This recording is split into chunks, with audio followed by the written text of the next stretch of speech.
Hello and welcome to another episode of Technically Analytics.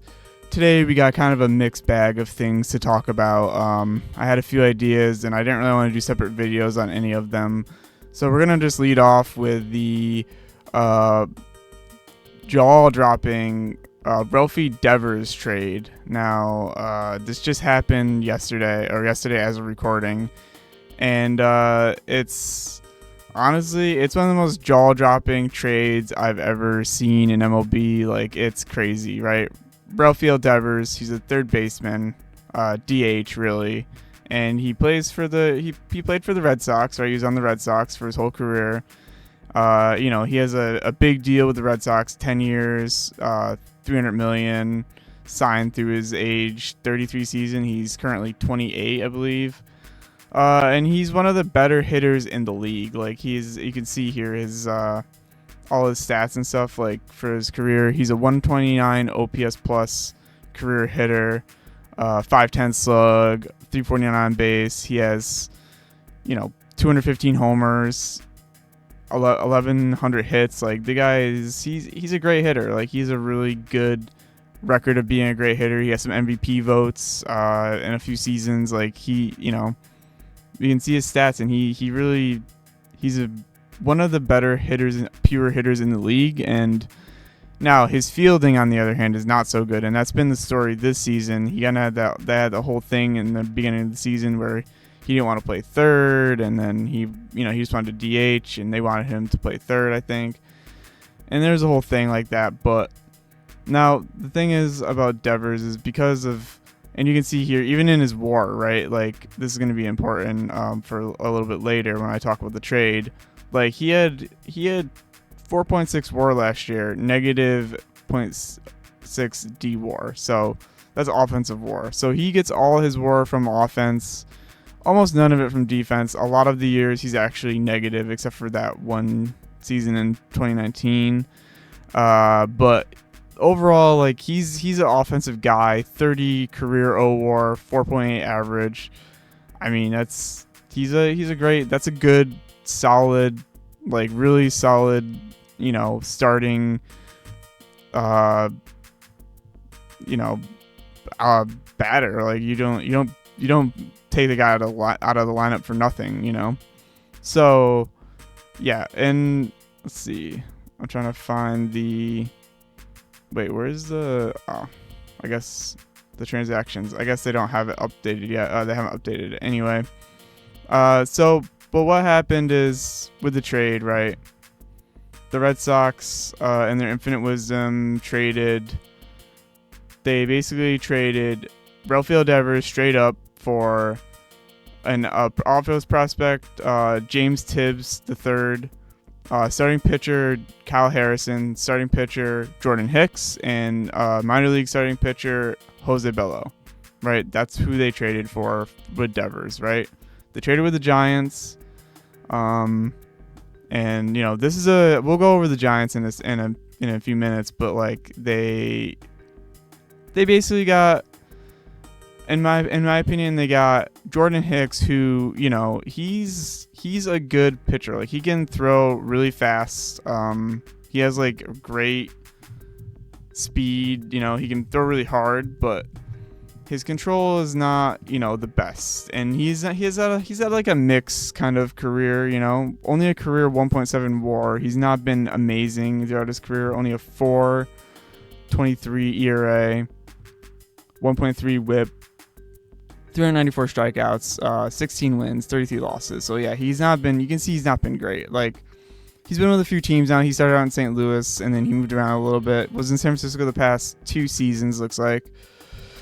And he's not been amazing there, really, honestly. Like, his ERA plus has been below 100, which is below average. He started to figure it out in St. Louis at the end.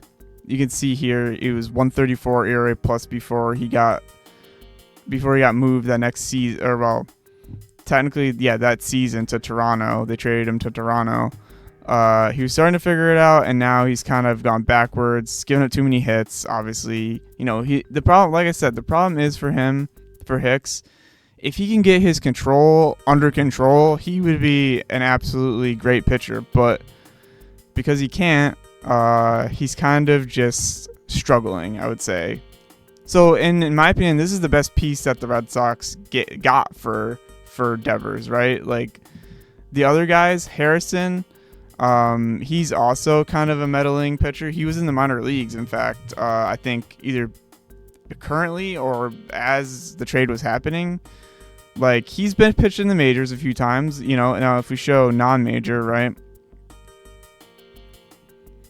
If you show him non-major, you could see, yeah, he was in the minor leagues for 6 games. So, I mean, he pitched 6 games in the minors. He pitched a few games in the majors this season, 8 games. But, you know, he's in between minors and majors. His career ERA right now is a 4.48, and, you know, like, I think he's a few years away from being like a solid, you know, 4-starter or 5-starter probably. So, I mean, fair play, but like, I don't think the problem is for the Red Sox is like they have a good team. Like they went out and they made moves. They got Garrett Crochet, they got Walker Buehler, they got Narvaez. Where is he? They got Carlos Narvaez. They got and they got what's the other guy? There's another guy they got. I forgot who it was now. Oh yeah, Adolis Chapman. Right, and then they have good players also, just like, and they have Alex Bregman, right, Alex Bregman. Yeah, I forgot about him. He's hurt right now, so you can see here. And they have a lot of good players on their team as well. I really liked their team. Like I thought this was their season to finally push back into the playoffs, probably make a run. You know, like I thought, like yeah, after last year's kind of under the radar performance, where they made the playoffs but they didn't win. But they still were there. Like, they were right there, right? Like, they were right there. And I thought this season, for sure, they're going to be in. For sure, they're going to make it. And then they go ahead and they do this crap. Like, this is crazy. And you know what? They've done it before, right? Like, they traded Mookie. They traded, you know, a bunch of other guys that they had. Like, anyone that's going to become a star on the Red Sox, they get traded immediately. Like, it's crazy. And they're prime, too. And I don't know why they're doing this, because it doesn't make any sense and especially for Devers, who has, you know, like I said, 4.8 WAR averaging per season, and you could see like look at his baseball savant. I mean, in almost every category, he's in the top, like hard hit, barrel, average exit velocity, expected slugging. Batting average, not so much. He's more of a slugger, so that's to be expected. Expected on base, you know, he's gonna get on base. His bat speed isn't that good. His squared up, okay. His chase, he's pretty play disciplined. His whip rate is not good, but again, he's a slugger. He's gonna swing away. His K rate not good. He's again a slugger, gonna swing away. So those come with being kind of a power hitter, right? And that's what Devers really kind of is right now in his career, and I think he's only going to get more of that. Like he's only going to be more power, just, you know, because he's not really a finesse guy. He's more of just a power guy. Like he just wants to hit the ball hard, and that's what he does. So then you can see his run value. He really crushes fastballs, sliders, has a little trouble with the sinker, changeups. And you can see last year, I mean, he just crushed almost everything. Cutters gave him a little trouble, but neutral, not bad. Sweepers, I mean, that's not like that crazy, right? And then like for plate discipline, you can see like he's in the top. He's like in the top category of everything. I mean, zone percent 46, swing zone percent. He's a little bit above average there, or below average probably. Chase rate, he's a little high. Chase contact, a little bit high. Edge percent, pretty close to the average. Switch pitch swing, he swings a lot on the first pitch, which, you know, that can be a good strategy if you can hit it on that kind of thing. His whiff is a little bit above the average, but like overall, I think he is good enough play discipline that, like, you know, he's gonna give you that 4 WAR. He's gonna give you, you know, how many home runs he has per year, like about 30 home runs, I think, right? Something like that. So let's see. Let's check his home runs actually, because I was just saying he's a power guy, but power guy don't hit home runs. Not really a power guy, huh? So let's see his home runs. He has like he's had basically 30 home runs or close to 30 home runs since 2021. I mean, even if you take out 2020, it's since 2019. He's been a 30 home run guy. So like, it's, that kind of guy has a big contract, and he does. And like, this whole deal feels like a salary dump for me. I mean, I don't know, because it doesn't make sense for them to be in the wild card race. Like, I know they're only one game over 500 right now, and I know they're in fourth place, but they're only a half game out of the wild card. I promise you. I just checked this recently. Only a half game out, which is like insane. And they're trading their best player on their team. And the worst part is they didn't even get that much for him, right? Like, they didn't get a good hitter. I mean, Tibbs, like, yeah, he's okay, but he's still in like high A or whatever, something like that. I think he's in high A, yeah. Let's see. Is he in high A? He's in high A? Yeah, he's in high A. And like nothing against this guy. I mean, looks like he grades out pretty well. 50 speed, okay. Raw power, he has some power, yeah, sure. Good fielding, okay. Like he's fine. It's just the problem is this kid's not going to be ready to be at the major league level, tomorrow. Like, and that's when you trade a guy like Devers, you need to have like a replacement or a few replacements, even like a few guys that are like at least able enough to produce what he was producing, to replace what Devers was already doing, which was, hitting in the middle of their lineup, or probably in second or third in their lineup, and crushing, and of course, the Red Sox did call up a few guys. They called up Roman Anthony recently, Marcelo Meyer they just called up, and they still have Jarren Duran, and I've heard rumors that they might trade other guys too, so they might not even be done. And they have Kristen Campbell. They have, and they still have all these guys like Trevor Story. He might get traded. I don't know how much he's going to be worth though, because injuries and stuff. And like, their offense was pretty good with Devers. You see here, I mean, their rankings rather, right? They're 8 in average, 6 in OPS, 6 in on base. I got that backwards. Still 6. 5 in runs, 9 in home runs, 7 stolen bases. So 7 in stolen bases. So it's like, I don't know what they were thinking with this trade, and the GM made some very confusing statements about it. He said he thinks they're gonna win more games. This is Craig Breslow of the Red Sox. He said, I think they're gonna win more games actually without Devers. And I'm like, bro, you're gaslighting fans. You got 2 pieces of bubble gum and a piece of lint for the trade. Like, come on, get real, man. That's gaslight, man. That's such a gaslight, bro. Like, I can't believe he's doing that, but like, I can't believe he's saying that, honestly. Now you have the Giants, who absolutely fleeced. I mean, giving up those few pitchers and that one outfield prospect, honestly, I love it for them. That's a different story. Like, I love Devers on the Giants. I think this probably definitely helps them in their fight with the Dodgers and the Padres. And right now, they're in second place, by the way, only behind by 2 games. They just acquired Devers. Like, and with Devers, like, it's gonna add some pop to their offense, because you could see they're struggling on offense, comparatively to the Red Sox, rather, to the Dodgers, yeah. But to the Red Sox, right? They're 24th in average, 21st in on base, 22nd in OPS, 14 in runs, 19 in home runs, 20 in stolen base, 21 in stolen bases. So they're going to really need Devers pop to get over the hump, because I think, if I'm not mistaken, their pitching has been pretty decent. Let me check.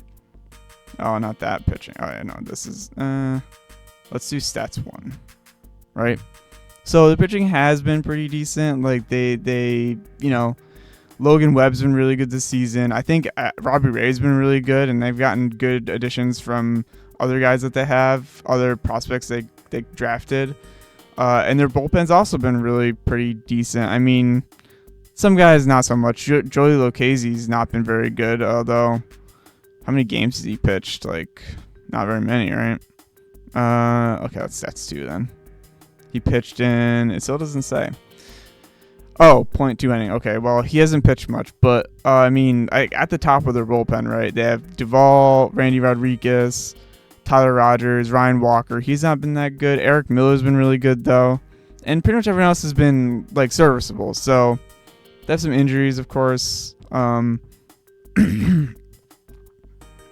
Yeah, and it looks like Matt Chapman's also injured. So I think that like with Devers, with Matt Chapman at the end of the season, like they're gonna make a push for first. Like they're gonna be right up there with the Dodgers, with the Padres, and now they have an offensive piece that can.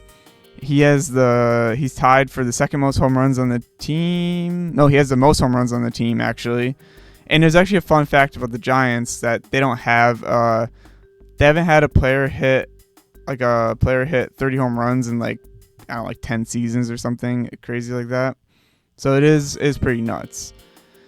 So yeah, I really love it for the Giants, hate it for the Red Sox. That's basically that, the trade. And so I wanted to talk about a few teams that I feel like are kind of struggling, because I was looking at run differentials and I was seeing teams in there and I was like, wait a second, this doesn't make sense. Why are they so weird? Like, why are they weirdly down in the standings and their run differential kind of sucks, right? And one of those teams that I kind of found was the Texas Rangers. Obviously the Rangers, like, they kind of had this problem where like their pitching is like really good, so like it's not a pitching problem. They have DeGrom, they have Kumar Rocker, they have a good starting staff. They have a pretty good bullpen. You can see here it's decent. I mean, not this guy, he just came up, it looks like, but pretty good bullpen. Not many ERAs that are bad. Like there's a few, but it's actually very good pitching. Now the problem is their lineup's not been performing as you would expect it to. And they have a good lineup. Like they still have Marcus Semien, they still have Corey Seager, they still have Wyatt Langford, they still have Josh Smith, still have Evan Carter, Jake Berger, Josh Jung, Adolis Garcia, and Jonah Heim. So it's still the same lineup that you know and love. Just a bit struggling, and a lot of it falls on, unfortunately, Semien and Seager's shoulders, because they're the guys that, they're probably the best players on the team, and they're like the leaders of the team. So you would expect them to maybe perform the best. I mean, Jake Berger's been doing his thing, which is good to see. 10 home runs. Let's go to stat one. Yeah, let's see. Rated runs cleared plus, right? So Evan Carter's doing well. Actually, Jake Berger has the most home runs, but the least weighted runs cleared plus. Evan Carter's been doing well. Josh Smith's been doing well. And you see Semien and Seager are struggling, especially Semien. He's been really struggling. So let's just check out his Baseball Savant, because see what's going on. Oh, it's lagging. Okay, well, anyway.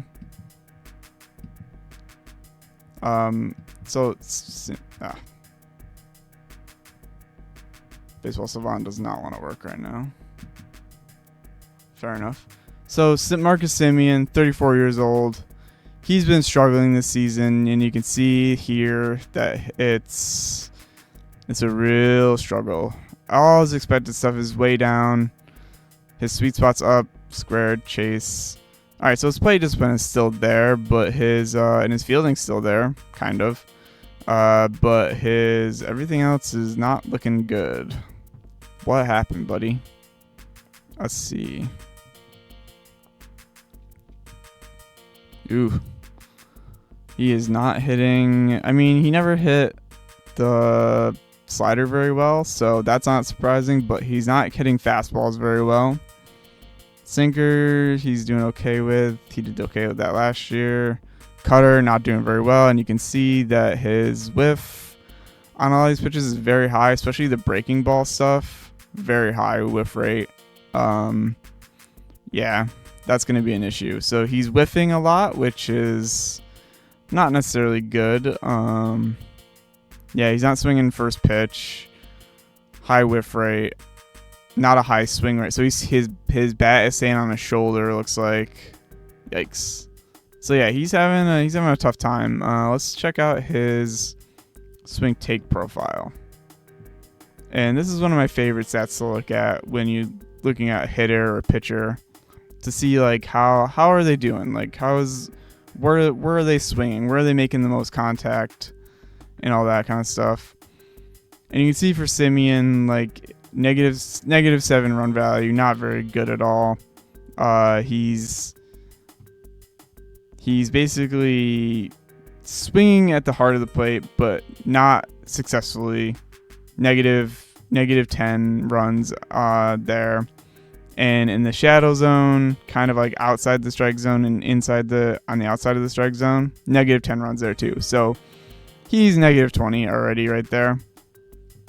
Meaning he's just kind of, he's swinging there. He's swinging there a lot, but he's not hitting it either to the right people. He's not hitting it in the holes, or he's hitting it to people, or he's just, fouling it off or something. And then outside of that, like the chase and waste zone, he's actually plus. So he's taking more, and when he does get contact, he's getting good contact. So that's good. Let's go back over here to Baseball Reference, and let's check if he has like a high BABIP or something. Or rather a low BABIP, I guess. If he has a high BABIP, he'd be lucky. I don't think he's getting lucky here. No, it's a low one. Yeah, 254. That's fairly unlucky. Now his average is actually below 300, which is interesting. So, but even for him, this is kind of like a very low BABIP, right? And BABIP is just batting average on balls in play. So basically, he's hitting it to people, which means he's getting out more, because his strikeout rate isn't significantly higher than it's ever been in his career. Like, he struck out a lot more early on. You can see here it's like 31, 27, 22, 22, 18, 13, that one season, 21, 20. So like, he's not significantly out of line with his career average, 18.6. Yeah, that's fine. His home run rate is down, his walk rate is up, but that's not helping everything else, right? So he's still very much below his career averages in every category, and he just needs to get it going. I think that's what he needs to do. He's just really struggling. And then the same can be said about Seager. 103. He's average, just average, not above, not below, average. He's just average. So I think these two are going to be the biggest reason for their struggles. And then I had another team picked out, and I'm going to regret talking about this now, but given that the Mets have a series coming up against them, the Atlanta Braves. The Braves are in third place. They just switched with the Nationals recently. 13 games behind the Mets. And the Braves have a different struggle. Well, they have many struggles, I guess.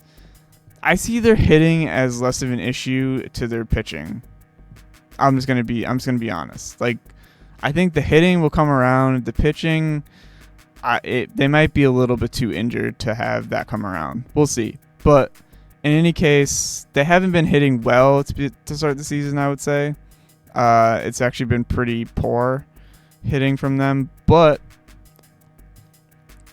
on a side note, they do have Acuna Jr. back now. And they do have, and they're mostly healthy, I think. And I say mostly in kind of like a, not really in the pitching department. Oh yeah, Profar's still suspended, but yeah, pitching, you can see they're not really healthy, but they're healthier than they were. And some of their pitchers are starting to figure it out, right? Like, we're not going to worry about their lineup too much. Like, it's the same lineup. Most of these guys are locked up for like years and years and years. So like, the Braves will be fine. Like, if you're a Braves fan and you're worried that the Braves are going to suck for a long time, I don't think so. I think they're going to be fine. I mean, their GM did kind of mess up the offseason a little bit. But we're here for that. But yeah, no, their pitching has not been as good. Although Chris Sale started to figure it out. Spencer Schwellenbach's he's starting to figure it out too.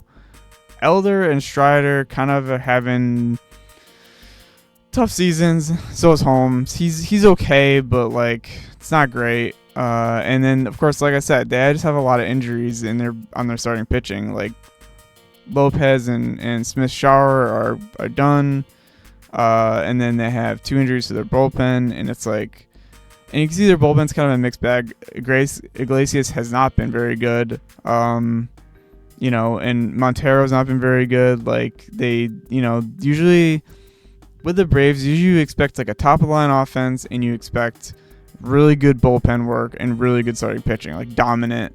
This has been their strategy. Just hit power and pitch you to death. Like that's what they do. They just hit home runs and they pitch you to death, and that's it. And they just haven't done that this year, and it's kind of showing because they are 8 games below 500 right now. So, and you can see the rankings too. Like it shows. They're kind of mid in every category, in every single one they're mid. Like hits per nine is not bad with the bullpen, but and K's not bad with starting pitching. Like they strike out a lot of people, but it's not enough, right? Now, of course, I'm worried about them because I think they're still going to play the Mets really well, and I don't think they're going to take a day off because they play the Mets. Like that's not going to happen, right? But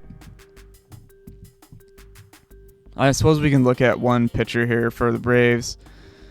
Let's do Spencer Strider because he just pitched pretty well recently, like a few days ago. So Strider, usually one of the better pitchers in the league, pretty dominant past few years. He got hurt obviously, and that's what's holding him down a bit. But so far this year he hasn't been great. He has a 4-pitch mix, 4-seamer, slider, changeup, curveball. You can see the locations. I mean, what was his good season? Let's see. Oh, yeah, 2023, right. So if we compare, right? No, keep in mind, these are locations for 2025. 2023. Oh, he actually added a pitch. Or he didn't throw it too much. Or they don't have it. Whatever. I don't know why they don't have the curveball here, but you can see his pitch mix here. His locations are pretty good. Like fastball right down the middle, up in the zone in the middle, slider kind of down and away, changeup kind of down the other way, right? Good job. That's a good location. And this year you could see he's kind of missing with the fastball a little bit down in the zone, like in the outside of the zone or in the middle of the zone over the plate, which that's not good. He's missing outside with the slider.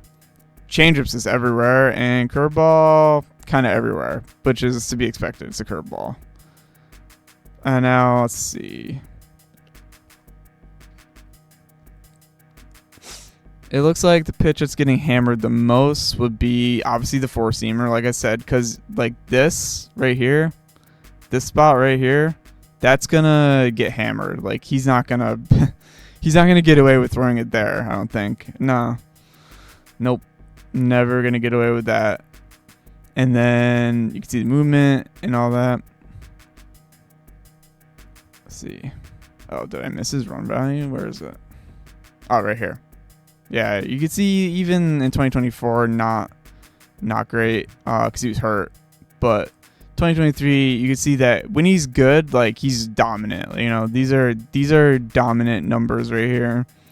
4-seam slider, 16, 8, like those are great values. And then 21 and 8, great values. And he's basically, you know, his 4-seamer sets up his slider sets up his 4-seamer. Whatever one is working better is the one that he gets the outs with, right?